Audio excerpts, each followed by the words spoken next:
Once upon a time, in a faraway kingdom, there lived a gentle, kind-hearted girl named Bella.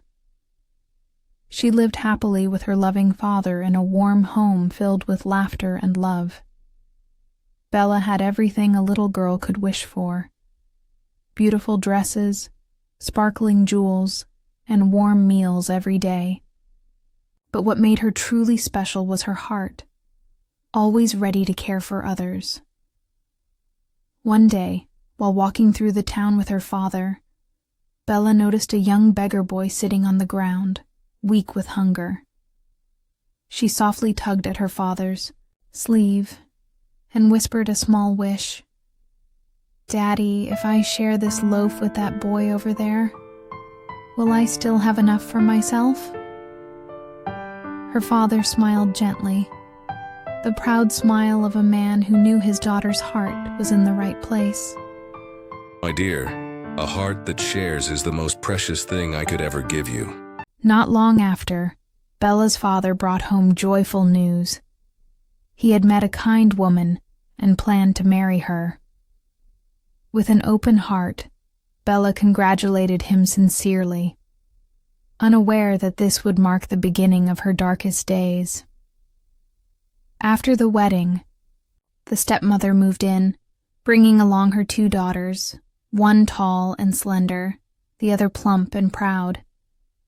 At first they seemed kind, but behind their smiles lurked something cold and quiet. And then, one day, Bella's father left for a hunting trip and never returned. When the stepmother coldly announced that he had passed away, Bella's bright and beautiful world crumbled, like ashes swept away in the wind. From that moment on, everything changed.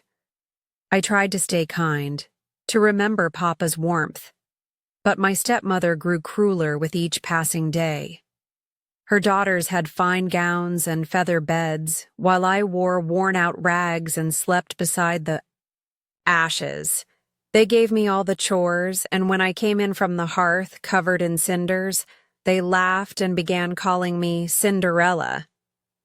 I worked from dawn till night, scrubbing floors, cooking meals, doing laundry. But never once did I stop believing in kindness.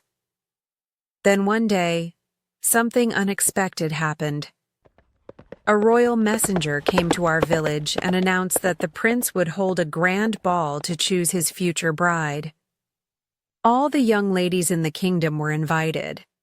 My stepsisters were thrilled beyond words.